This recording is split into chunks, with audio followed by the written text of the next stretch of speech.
नमस्कार दोस्तों, मैं विजय कसाना डिजिटल फ्री शिक्षा के यूट्यूब चैनल पर आपका स्वागत करता हूं। दोस्तों, एचएसएससी के द्वारा जो ग्रुप सी की भर्तियों के लिए सीईटी एग्जाम लिया गया है, उसके रिजल्ट को लेकर एनटीए की तरफ से क्या जानकारी आई है, 28,000 पदों पर क्या सस्पेंस बना हुआ है। साथियों, जो ग्रुप सी के पदों पर भर्ती होनी है, लगभग 42,000 पद हैं, उनमें से 28,000 पदों पर सस्पेंस बना हुआ है। और ग्रुप डी का जो सीईटी एग्जाम है, वो कितने विद्यार्थी देने वाले, यानी कि कितने कैंडिडेट्स हैं जो ग्रुप डी का सीईटी एग्जाम देंगे या उनके एडमिट कार्ड एचएसएससी जारी करेगी। तो नया डाटा भी सामने आया साथियों, वो भी आपको बताएंगे। पूरी इन्फॉर्मेशन आपको इस वीडियो में बताई जाएगी। उससे पहले अगर आपने अभी तक चैनल को सब्सक्राइब नहीं किया है तो दोस्तों चैनल को सब्सक्राइब जरूर कर लें, क्योंकि हरियाणा का एकमात्र विश्वसनीय चैनल जो सभी प्रकार की अपडेट आप तक पहुंचाता है।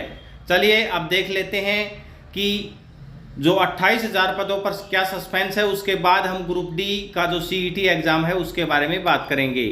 एक तो ये देखिए साथियों, खिलाड़ियों ने ग्रुप सी की सभी सीटों पर मांगा 3% कोटा, खेल मंत्री संदीप सिंह को सौंपा ज्ञापन।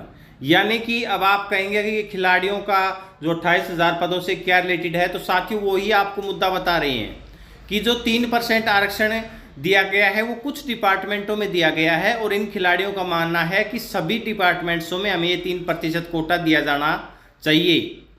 इसीलिए वो जो ज्ञापन है वो खेल मंत्री को सौंपा है। और इससे रिलेटेड क्या बड़ी एक और अपडेट मिली है वो भी देख लीजिएगा साथियों। ये दूसरे न्यूज़पेपर में भी ये खबर आप देख सकते हैं कि जो 3% कोटा है, इसका जो फैसले का विरोध शुरू कर रखा है खिलाड़ियों ने। और अब साथियों उन्होंने मुख्यमंत्री मनोहर लाल के नाम भी ज्ञापन उनके ओएसडी भूपेश्वर दयाल जी को सौंपा है। दैनिक सवेरा को जो जानकारी मिली है, उनके हिसाब से ग्रुप सी के सभी पदों में से खिलाड़ियों के लिए आरक्षण देने की जो 3% की प्रक्रिया है वो लौटाने के लिए विचार विमर्श चल रहा है। खिलाड़ी कह रहे हैं कि ये 3 विभाग हैं, इन तक सीमित नहीं किया जाए, और अन्य भर्तियों में भी उनको जो आरक्षण है, ये 3% का कोटा ये दिया जाना चाहिए। साथियों आपको बता दें, इसी 3% कोटा का जो फैसला हरियाणा सरकार के द्वारा किया गया है, इसी के कारण से जो ग्रुप सी के 28,000 पद हैं वो डिपार्टमेंट्स को लौटा दिए गए हैं। यानी कि डिपार्टमेंट्स को इसीलिए भेजा है कि 3% का जो कोटा है वो अलग से एचएसएससी को भेजा जाए, और आप खिलाड़ियों के अलावा कितनी इसमें भर्तियां बचती हैं वो अलग से ग्रुप सी की जो एचएसएससी को आप भेजें, तो डिपार्टमेंट इनकी छटनी करेगा, उसके बाद ही भेजेगा। अब साथियों जब तक ये वैकेंसीज की जानकारी नहीं आएगी तब तक भर्ती का प्रोसेस आगे नहीं बढ़ेगा। यानी कि इन 28,000 पदों के ऊपर डिपार्टमेंट्स के द्वारा ये जो जानकारी आने के बाद ही जो आगे की कार्रवाई है, यानी ग्रुप सी भर्तियों का जो दूसरा एग्जाम है वो लिया जाएगा। अब साथियों अगर इसमें 3% वाले कोटे में ही अगर बदलाव होता है तो फिर हो सकता है ये पद अभी जो डिपार्टमेंट है वो एचएसएससी को ना भेजे, क्योंकि इसमें सस्पेंस बना हुआ है। जब तक क्लियर सरकार कर देती है कि आगे हम और डिपार्टमेंट्स में छूट नहीं देंगे, या हो सकता है सरकार और डिपार्टमेंट्स में भी इन खिलाड़ियों को छूट दे दे, तो तब तक डिपार्टमेंट्स ये जो पद है एचएसएससी को नहीं भेजेंगे। और जब तक एचएसएससी के पास इन 28,000 पदों की जानकारी दोबारा नहीं आएगी डिपार्टमेंट से, तब तक ये भर्तियां हैं वो इनका प्रोसेस आगे नहीं बढ़ने वाला।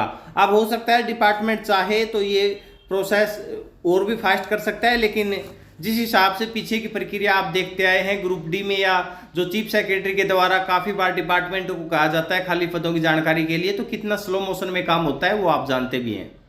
तो साथियों अब जो बड़ी अपडेट है सीईटी रिजल्ट को लेकर और ग्रुप डी एग्जाम को लेकर वो देख लेते हैं। ये देख सकते हैं साथियों कि ग्रुप सी के लिए जो 32,000 पदों के लिए परीक्षा का परिणाम है इसी माह के अंत तक जारी होने की संभावना है। नेशनल टेस्टिंग एजेंसी से क्या खबर आई है, देखिए। नेशनल टेस्टिंग एजेंसी ने इस संबंध में आयोग यानी कि एचएसएससी को अवगत करा दिया है। एनटीए द्वारा तैयार किया गया जो रिजल्ट है वो अब एचएसएससी को सौंपा जाएगा, और इसके बाद एचएसएससी इसमें जो आर्थिक समाज यानी कि जो सोशियो इकोनॉमिक क्राइटेरिया के नंबर है 5 नंबर वो जोड़ेगा, और उसी आधार पर अभ्यर्थियों का स्कोर है वो तय किया जाएगा। यानी कि इस दिसंबर लास्ट यानी कि इसी माह के अंत तक ये परिणाम जारी होने की संभावना है।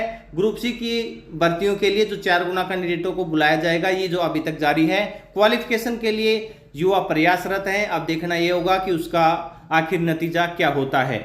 लेकिन साथियों ग्रुप डी के लिए डाटा ये आया है, ये देखिए कि आपको पता है कि कुल 11,53,000 अभ्यर्थियों ने आवेदन किया हुआ है सीईटी के लिए। इनमें से 50,000 ऐसे हैं जिन्होंने केवल और केवल ग्रुप सी भर्तियों के लिए अप्लाई किया है। शेष अभ्यर्थियों ने जो ग्रुप डी व सी दोनों के लिए आवेदन किया था, यानी कि 11,03,000 कैंडिडेट है वो ग्रुप डी का एग्जाम देने वाले हैं। ये डाटा साथियों सामने आया है, वो आप देख सकते हैं। तो आप अपनी तैयारी जारी रखें साथियों। फरवरी में संभावित है और हो सकता है लेट भी हो, लेकिन फरवरी के हिसाब से आप अपनी तैयारी जरूर जारी रखें। ऐसे ही और अपडेट अगर कोई आएगा तो वो भी आप तक तुरंत शेयर किया जाएगा। अपना महत्वपूर्ण समय देने के लिए बहुत बहुत धन्यवाद। मिलते हैं नेक्स्ट वीडियो में।